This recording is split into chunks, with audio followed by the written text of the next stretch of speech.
What's up, Ragin Nation? How's it going? It's Alex, you watching a Ragin Ronin review. In this video, I'm going to do my spoiler-filled talkback review for Interstellar. If you haven't seen the movie, stop watching this video right now because I'm going to get into some very spoilerish, specific, detail-filled stuff, okay? I'm going to talk about some stuff that you're not going to want to hear about, especially if you haven't seen the movie. So don't spoil it for yourself and stop watching this video right now. You have been warned. Now, if you haven't seen the movie, but you still want to know my thoughts and feedback about the film without getting into any spoilerish details, watch my previous video because I did my Interstellar spoiler-free review. It's a very safe review to watch, and I don't get into any really specific details. I just tell you how the performances were, how I felt about the story, and what I liked about the movie, and I give it a score out of 10, but I don't really get into some specific details, alright? So watch that movie if you just want to know, alright? But from this point on, you have been warned. This video is targeted towards the people who have seen the movie, and we're going to get into some very specific details. Now, the way I'm going to talk about this is that I'm going to talk about the things that I loved about the movie, some things that didn't quite work for me. I'm going to present a couple of questions to you guys, and also I'm going to talk about a couple more details. So first, let's start off by talking about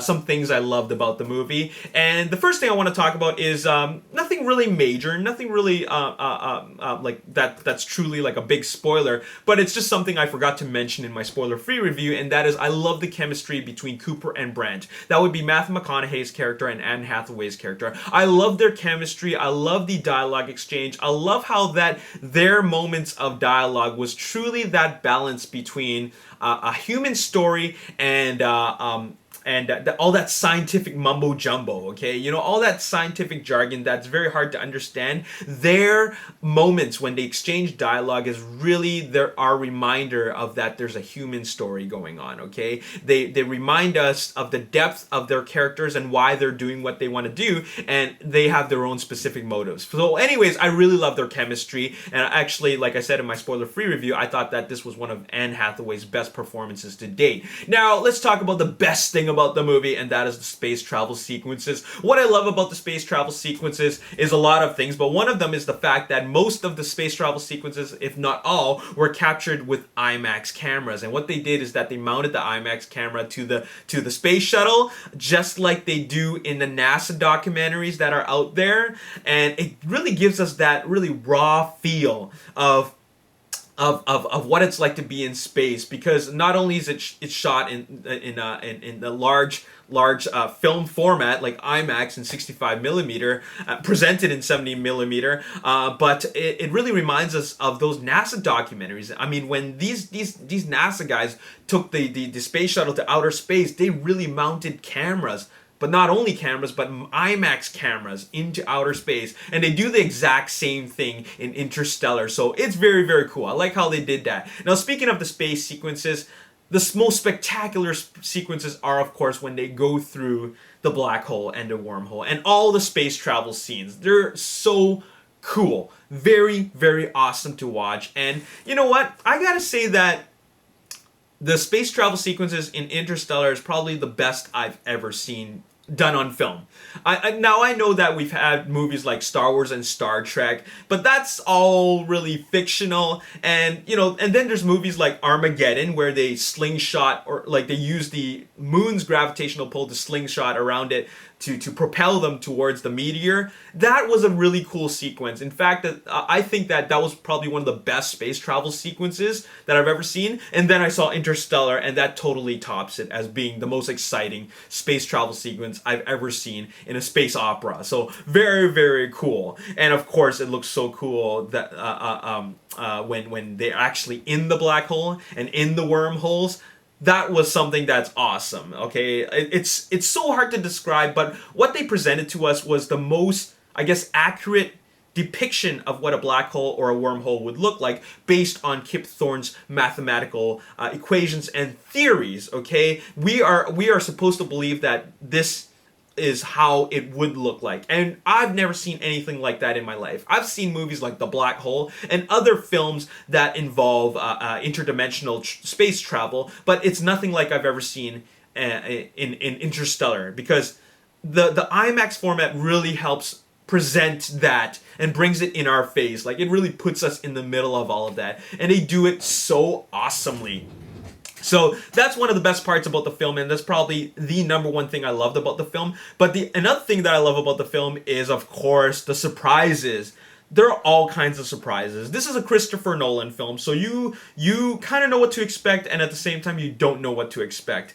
Because, I mean, let's be real. No space mission about the human survival is gonna go smoothly. You just know it's not gonna go smoothly. But the question is, what is gonna happen? Well, there's all types of obstacles. There's technical obstacles, like the fact that they keep on, like they have to deal with running out of fuel. Therefore, they have to make a decision as to which planet they should visit because they only have one chance. Another technical obstacle that they have to deal with is the factor of time. For example, 1 hour in this you know, in the black hole is 23 years in Earth time. So, you know, there's those types of obstacles, and there's of course the obstacle of the unknown. Nobody knows what it's like to be on the other side of a black hole or wormhole. It's all theory, all right. So they don't really know what's going to happen. So that is an obstacle in itself, and you know, I think the biggest obstacle is of course the human obstacle. And what I mean by that is that the obstacles of being human, and that is dealing with emotions, okay? Everything they do is based on emotional decisions, okay? They make decisions based on their own human emotions and instincts, and because of that, it really creates a lot of conflicts. And one of the biggest conflicts that they have to deal with is dealing with another human, and that is when they land on this icy planet where they find Matt Damon's character. That was a huge surprise. I didn't expect that. I didn't even expect Matt Damon to be in the movie. It was a surprise to see him, and then his character was, well, first of all, Matt Damon delivered quite a performance. I found his character so believable that the characters of Cooper and Brandt, they all believed him. I mean, he put on such a great performance that we didn't even know his character was going to be evil. I mean, I wouldn't necessarily say that his character was evil, but his character was one of the antagonists for the film because he has his own motive that conflicts with the motives of Cooper. All right, and man, his existence provided an entire twist. Like, provided a huge twist in the entire mission. I mean, if you cut out his character, you would chop off like a good 40 minutes of the film. Okay, so I'm glad that they wrote his character in because it really provided for a lot of excitement in the movie. I mean, a lot of the sequences and the conflicts that they had to deal with were actually quite intense because there's all that type of build-up to it. All right, I mean, there's a build-up towards things going right. And then, you know, things are going to go right, but then suddenly it goes wrong, okay? So, very, very intense. I mean, you know, we're dealing with, like, a space mission, all right? A space mission is never going to go right. I mean, look at real space missions like Apollo 13. I mean, did it ever go smoothly? No, right? So, you know, like, meeting up with Matt Damon's character was a total... was a potential screw up for the mission. All right, it put a monkey wrench in their mission, and there was a lot at stake. We're dealing with human survival, and you know, I was on the edge of my seat all the way. All right, every moment when they're on in space, I was on the edge of my seat. From the moment that their buddy got swept away from the tidal wave to the moment where Matt Damon's character attacked a Cooper. All right, to the moment where the ship blew up, okay, with the robot in it, okay, to to a little bit of a space chase where they were chasing after Matt Damon's character who hijacked one of their space shuttles, okay. Those sequences were all very, very intense, okay? So hats off to Christopher Nolan for giving us such an exciting ride. But that's not all, okay? That's not all that I loved about the film. Another thing that I really love about Interstellar is these very, very lovable characters who aren't even humans, okay? And that is these robots that are very, very intelligent robots, and they're named Tars and Case. And they're unlikely characters that I would end up loving. Okay, they provide the comic relief, but they're so monumental and significant in the mission. Okay, they need to be there for to assist the humans in their mission, and they do a lot of really I guess outstanding things. They do some really outstanding things that makes you fall in love with these characters, and which is great. It's kind of like the R2D2 of Interstellar. R2D2 doesn't say a whole lot, but you know, he's actually a strong driving force throughout the entire Star Wars saga. Same thing with these characters, Tars and Case, specifically Tars, mainly because he survives throughout the movie, and you see how they contribute to the mission, and they really, it really makes you fall in love with these characters. And it also helps that they have a very human voice. They don't talk through beeping and like R2D2. They don't talk with a very robotic voice like hello, how are you, my name is Tars. It's not like that. And they also don't talk with a very creepy, calm voice like Sunny and iRobot. They talk just like humans. They even talk like they sound like they have emotions. So I really like that about this movie. I'm glad they had these characters because I really fell in love with these characters. Another thing that I loved about the film is the fine balance between all this science and human story. All right, the space mission for colonizing another planet and you know, Earth's, or the survival of the human race, is a very scientific mission. It's a mission of science. Okay, but there's another thing that's going on, and that is the human story, and it's something that is quite prevalent in this movie. There's a lot of human emotion that goes on in this movie, and you know, you got to think about it. When you're in outer space, you know, the one thing that really separates all the people on the mission is their emotions. Okay, some of them are completely focused. Some of them are you know, thinking about their family back home, and some of them are thinking about, I don't know, other loved ones in another part of the galaxy. And that's exactly what goes on in this movie. I mean, when you're in outer space, you got to deal with feelings of loneliness, anxiety, and feelings of love. And by love, I mean like the love you have for your loved ones, the feelings that you have for you know, your family and your partners, your life partners, things like that. All right, so while they do have a common goal, it's their emotions that separate each one of the characters, and because of that, they make conflicting emotional decisions, which of course provides the conflicts in the movie.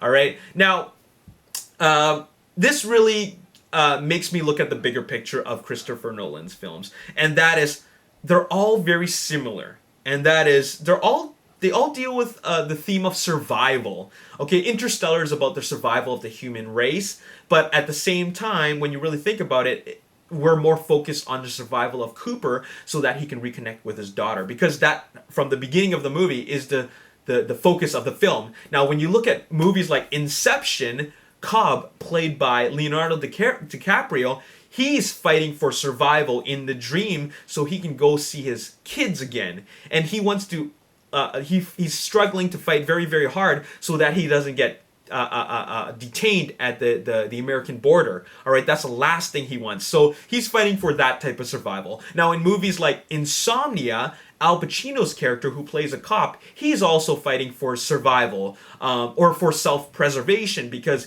he did something unlawful, and that is he shot his partner. But then, you know, he makes the decision of covering that up so he can fight for his own self-preservation. All right, so there's that dilemma of doing what he should do for himself, or doing what's right. Okay, and that also leads us to the Dark Knight trilogy, because the theme is anarchy of in all three films. But when you look at the bigger picture, Batman is not trying to do something heroic. He's trying to do something that's best for Gotham, the survival of Gotham. All right, it's not about heroism, it's not about heroics, it's not about heroic spectacle. It's about the survival of Gotham, even though it may lead to him being the bad guy. So at the end of the day, all of Christopher Nolan's films is really about survival. All right, and self-preservation, and even like selfish preservation, because it's you know, a lot of people might be thinking that, oh, it's, you know, it's for the greater good, but at the end of the day, some people are thinking, some of the characters in his movies are really thinking about self-preservation for their own selves. All right, just like Matthew McConaughey's character, he really almost doesn't care about the survival of the human race. He cares about his survival so he can see his daughter again. All right, so very, very cool. Now, another thing that I want to bring up in my spoiler-filled talkback is the biggest thing that a lot of people are finding very, very controversial, and that is, you know what I'm going to talk about right now, and that is the fifth dimension, the alternate dimension that is beyond the black hole. Nobody knows what's beyond the black hole. Only people can theorize what's beyond a black hole, and I will guarantee that everybody in the audience was very curious to know what's behind the black hole, but they all went WTF when they saw what Christopher Nolan gave us as his representation of what is beyond the black hole. Okay, I'm pretty positive that everybody was like, what the hell? And that is when my brain, or when I was telling myself that, oh God, please don't be the turning point where this movie goes from awesome to bad. Okay, please don't be that moment, okay? I was really, really worried. I'll tell you, man, I was so worried that is where my connection to the movie was almost disengaged, okay? But I fought hard, okay? I fought hard to stay engaged to the movie. I fought hard to come to the realization that Christopher Nolan is going to explain all of this and make it work. And you know what? I came out 100% satisfied. A lot of people feel that, okay, that was probably where the movie fell apart. But I actually disagree 100%. I felt that this is a moment where you feel like you felt in Inception. You feel like, okay, that felt kind of anticlimactic, but then once you get to the end of the movie, you see how everything came together. All right, so this is exactly how I feel. I actually really thought that was really, really clever from a storytelling standpoint, how everything came together and how everything worked. All the books getting knocked off the shelf, the talk about a ghost, the theory of what an alternate dimension would be like. I mean, nobody really knows. So why is everybody arguing that this is completely realistic? I mean, do you know? I mean, this is completely the unknown. Okay, so whatever they give us is something that we're gonna have to accept because, you know what, nobody really even knows, but what they gave us is probably the most accurate representation because, I mean, we're talking about theories from the smartest person alive. I mean, we're talking about Kip Thorne here. So what they did with that whole library scene or the bookshelves was something that I thought was questionable, but after they started explaining it, it started getting progressively I guess like it worked. It worked more and more and more until I saw how it really connected everything together. All right, so I gotta say that while it started off as a WTF moment, I listened to the dialogue very, very carefully so that I can understand why they're doing this, why it works, and at the end of the day, and I mean at the end of all of it, I felt it was very, very, it was a huge satisfying result. Okay, so that's all the stuff that I want to talk about with regards to what I loved about the movie. Let's talk about some things that didn't work for the movie. Now, earlier I mentioned how they fit a they mounted an IMAX camera onto the space shuttle, and they kept on showing scenes of the space shuttle from the same angle, just like in a NASA documentary. I love that about the movie, but I also didn't like that about the movie. It's a very technical thing, and it doesn't really affect my score of the movie, but I didn't like the fact that they kept on using the same angle over and over and over and over again throughout the entire movie. It was just repeated throughout the entire movie that I felt that I would love to see different angles of the space shuttle. Okay, not just the same angle, and then the background's different, all right? So I felt that was repetitive, and I felt that could have been done better. But that's the really, really minor thing. Now, the biggest thing that really, really, I guess, made me feel like it didn't work is Christopher Nolan's signature scene jumping. Okay, he does a lot of this scene jumping throughout a lot of his films. I mean, if you watch Inception, you watch the Dark Knight movies, there's a lot of scene jumping, and I wouldn't say that it provides plot holes, but it just makes the transition from one scene to another scene kind of bumpy, kind of rocky, not very smooth. For example, okay, Cooper agrees to do the mission. Even he was very reluctant to do so, and then he says, "Okay, I'll do it." And then suddenly they're in outer space. There's no like a drawn out launch sequence. There's no training sequence. There's no scenes of him getting into the space shuttle. They cut that part entirely out. Even the scenes of going from one point in outer space to another point in outer space, like it's just like suddenly they're there, okay? And then there's scenes where he's floating in outer space, then suddenly he wakes up, okay? How did all that happen? Like, what is the scenes that took place between that spot? Now, I said in my spoiler-free review is that I said that it feels rushed, even though the film is at almost 3 hours, okay? Which means that it was engaging for those almost 3 hours for me, okay? I wouldn't have minded if it was 3.5 hours or 3 hours and 15 minutes because I wanted to see more. I wanted to see not only more space travel sequences, but I also wanted to see more of those scenes that I felt should have been there. I felt that they cut a lot of stuff out. Perhaps, it's going to be shown in the deleted scenes in the Blu-ray release, but it felt like it should have been there. Now, I know why Christopher Nolan cut those parts out or didn't include them, or he never wrote those parts in, and that is because it's not only because of his style of storytelling, but when you really think about it, it really doesn't affect the movie. Like, it doesn't affect the movie in making the movie feel like there's something missing, like a plot hole. Like, it doesn't do that at all. It's just some scenes that I feel would have made the transition a little bit smoother. All right, so though that's my only real complaint about the film. I have no complaints about anything else. Okay, because I don't know. It was just very expertly paced, in my opinion, and 3 hours went like nothing. Okay, so that's all I really have to say about the things that I didn't like about the film and things that I loved about the film. Now I'm going to present to you some questions, okay? And that is, all right, so they had a rocket to propel this space shuttle into outer space. But when they're on the different planets, they can take off and land without a rocket. That space shuttle can seem to just do it like a VTOL, vertical takeoff and landing, like however it wants, whenever and however it wants, and no matter what kind of terrain it's on. It didn't need a rocket to launch itself into outer space. What up with that? Anyways, the more I thought about that concept, the more I felt that, okay, it's probably a fuel thing, all right? They needed a lot of fuel to go into outer space from Earth because of the gravitational pull.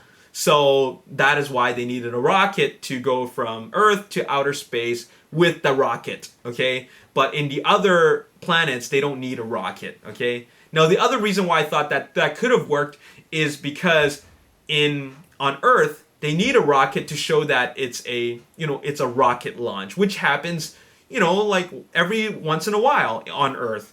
But once they're in outer space, they don't need that rocket, okay? Because they're not trying to hide anything from anybody. So who needs a rocket? All right, so that's probably the reason why there is a rocket that exists on Earth, but no rocket when they're on the other planets, okay? Now, the other question that I have is, okay, remember how they were they were at that NASA hideout? They discovered a NASA facility for the first time, and Michael Caine and Anne Hathaway were asking them, how did you get here? How did you know about this facility? How did you find about these coordinates? All right, and then when he explained it, okay, they didn't really believe him, but he explained it some more, and then Anne Hathaway had a bit of a smile, and then he looked at the one of the other NASA guys, and she smiled at him, which makes the audience think that she knows. Okay, my question is, did she know? Like, why is she giving that look to the other NASA tech or NASA officer? Why did she give him that look? Because once Matthew McConaughey Cooper explained that it had to do with like a sequence of gravitational phenomenon, she looked at this guy and smiled as if like she knew, as if she gave that signal. What up with that, okay? I don't know. I thought that was quite peculiar, and I thought that Anne Hathaway was going to reveal that she knew why that this happened. She knew why that they were able to find the coordinates. So that was something that I felt that was kind of weird to me, okay? Now the final question that I have was that at the end of the movie, near in the third act, where he was pushing off those books and he was able to communicate to Murph through the fifth dimension, he was able to signal to Murph to tell Cooper, her dad, to stay. He was able to communicate, to translate the word stay and then she wrote it into one of her books, right? And I felt that, wasn't that kind of pointless? Okay, that was actually kind of pointless because he never really ended up staying. It made it, Cooper was trying to tell Murph to tell Cooper, Earth Cooper, to stay. But then he never ended up staying. So what was even the point of that? Okay? Like, if he's gonna try so hard to communicate that and make this huge effort to make him stay, if he did end up staying, then how could Cooper end up being in that fifth dimension? That fifth dimension ultimately is some sort of time travel, okay? Because he was able to see back in time and possibly prevent something from happening, okay? So I don't know. These are some very, very strange things that perhaps you guys can explain to me. So really, the question is all about these three questions, and that is rocket versus space shuttle. Question 2 is did Anne Hathaway's character Brandt know how Cooper and his daughter found the coordinates to find the NASA facility? And 3, what was the point of Cooper telling Murph to tell Cooper to stay when in fact he never ended up staying, and then he ended up going off? What was the point of that? Does that even serve a purpose? Okay. Finally, the last thing that I want to talk about in this spoiler-filled talkback is the similarities between Interstellar and Inception. I don't know if these were Easter eggs, but I saw a ton of similarities between Interstellar and Inception. Now let's talk about some of the very obvious ones. And being in spaces like the dream sequences in Interstellar, okay? When you think about it, think about the time. Being deeper inside the dreams equals a huge amount of time in the real world. Okay, well, every time they go deeper into the dreams, like one day equates to like maybe a month, or a month will equate to like 20 years or something like that. So and if you're in limbo, who knows how long you're gonna go on for, right? Now in space, when they go through the black hole, 1 hour equates to 23 years. All right, so that's one similarity. That's the obvious similarity. Another similarity is that Cobb wants to see his kids, but he has to go through this dream sequence in order to fight his way to seeing his kids. Cooper is going into outer space, and he has to go through this space mission, which is a huge struggle for him, for the purpose of seeing his daughter again. So very, very similar. Another thing is that when you're trapped in limbo in the dream sequence in Interstellar, it's kind of similar to being trapped in the fifth dimension in Interstellar. All right? So you're starting to see the similarities there, okay? Another thing is that the colony, which is that tube where that they live in, where like a city can exist in like all around in Interstellar, is kind of like that sequence where Ellen Page's character was able to bend the city in the dream sequence. We remembered when Cobb was training Ellen Page's character to how to create dreams and manipulate them. She was able to bend the city into upside down. That's kind of like how the colony is like in Interstellar. Now another similarity is that the dreams are like the black hole and the wormhole. Going deeper into the dream is like going further into outer space. And another thing is that in Inception, all these different guys that are part of the dream team, they have their own secret motives when going into the mission. Ken Watanabe's character has a motive. Leonardo DiCaprio's character has a motive. All the other guys have their own motive, okay? But essentially, it's, you know, to make it out. All right? Now, in Interstellar, they all have the common mission, but Anne Hathaway's character, Brant, she has her own motive. And of course, Matthew McConaughey, he has his own motive. And of course, Matt Damon has his own motive, okay? And of course, in Inception, there's old Ken Watanabe, which is old Saito, which is really, really old because he's been through a lot of time, all right? And then in Interstellar, there's old Murph, because obviously a huge amount of time has passed, even though it hasn't really in Cooper's eyes. Not a whole lot of time has passed, only a couple of hours, but in Earth years, that's a lot of years. So that's why at the end of the movie you see old Murph, okay?